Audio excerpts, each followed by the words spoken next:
Bonjour à tous, bienvenue pour cette nouvelle édition du Club IMO, le club de l'immobilier, avec notre invité aujourd'hui, c'est Philippe Zivkovic. Bonjour. Bonjour.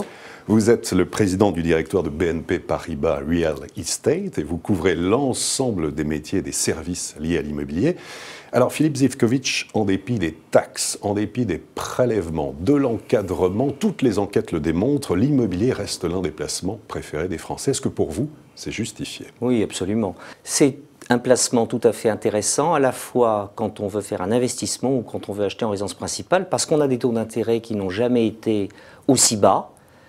Et par ailleurs, du fait de l'insécurité que l'on a à terme sur sa retraite, l'investissement patrimonial ou locatif demeure une valeur refuge importante. D'accord.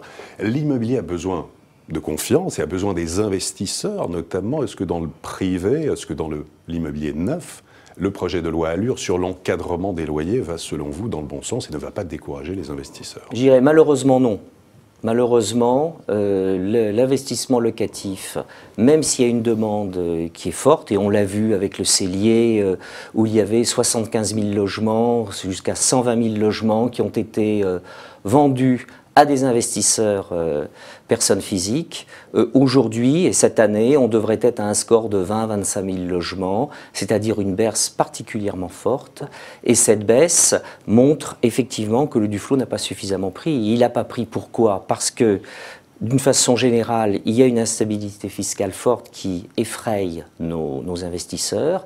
Et par ailleurs, sur le logement lui-même, l'encadrement des loyers, alors que les loyers ne progressent plus vraiment, et également le dépôt de garantie qui est substitué à une garantie universelle payée en partie par les investisseurs, alors que les impayés ne sont que de l'ordre de 2%, effraie effectivement nos investisseurs. Et c'est bien dommage.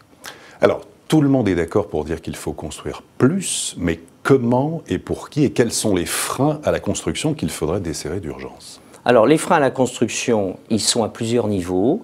Tout d'abord, sur la mise sur le marché de notre matière première, qui est le foncier. Là, c'est absolument indispensable de briser les lourdeurs administratives pour mettre sur le marché davantage de foncier. Ensuite, bien évidemment, pour ce qui concerne les autorisations administratives, il y a un système en France qui fait que, malgré la concertation, la porte est très ouverte sur les recours et ces recours bloquent un certain nombre de projets. Nous travaillons à Londres et à Londres, la concertation est très très forte pendant la période d'instruction du permis de construire, mais une fois que le permis est obtenu, il y a relativement peu de moyens pour attaquer les permis de construire. Est-ce que l'objectif de 500 000 logements par an est atteignable? Est-ce que c'est réaliste? Je ne vois vraiment pas comment, puisque globalement, pour faire 500 000 logements, il faut avoir 150 000 logements dans le secteur libre, le collectif libre. En réalité, on va être cette année entre 80 et 85 000 logements. Ces 80 à 85 000 logements sont constitués d'une part des accédants en résidence principale qui représentent 40 à 50 000 logements depuis 10 ans. C'est une certaine constante, ils font entre 40 et 50 000 logements. Et en réalité, la variable d'ajustement, c'est l'investissement locatif qui est monté avec le cellier jusqu'à 75 000 logements et qui cette année, malheureusement, sera entre 20 et 25 000 logements. Que faudrait-il faire pour relancer la machine, justement, les priorités dans le domaine? La priorité, c'est effectivement la libération du foncier, mais c'est aussi une réglementation moins intense sur les surenchérissements des coûts de construction et sur les surenchérissement des prix de revient des opérations. Comment, selon vous, va évoluer le marché en termes de prix et de taux de crédit?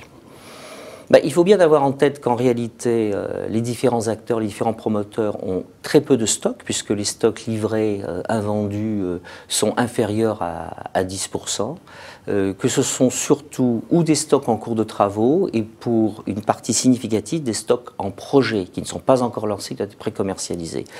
Donc, si les opérations ne se commercialisent pas suffisamment bien, les promoteurs diffèrent leur lancement.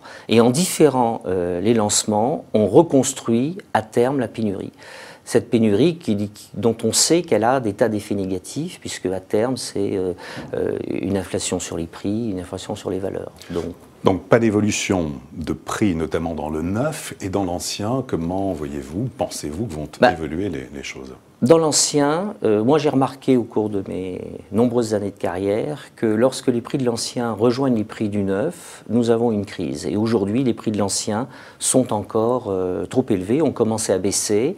Mais entre les attentes des vendeurs et ce que sont prêts à payer les propriétaires, il n'y a pas encore un point de rencontre suffisant. Donc du coup, le marché reste encore relativement bloqué. Mais va-t-il baisser selon vous en 2014? En toute logique, il devrait baisser. Il devrait baisser. Et les taux de crédit, dans l'ancien. Hein. Dans l'ancien. Les taux de crédit vont-ils rester attractifs? Oui, les taux de crédit vont rester. Il n'y a aucune raison objective pour que les taux de crédit dans le moyen terme remontent. Les taux de crédit vont rester structurellement bas.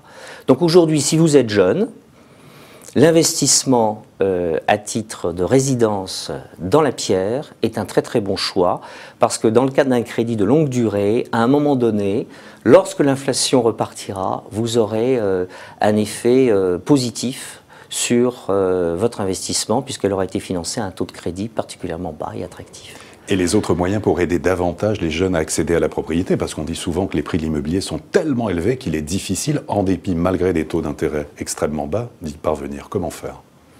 Mais les jeunes, ils ont plusieurs moyens d'accéder à la propriété. Ils ont la durée des prêts qui peuvent être de plus longue durée que les durées classiques de 15 ans ou 20 ans, et également une progressivité de leurs charges de remboursement qui sont liées à l'amélioration de leur pouvoir d'achat au cours des années de travail, bien entendu capé, parce qu'on sait les excès que ça a pu conduire dans certains pays anglo-saxons au niveau de l'endettement des ménages. Philippe Živkovič, merci beaucoup. Merci à vous. Et à très bientôt pour une prochaine édition du Club Imo, Explore Imo, Le Figaro.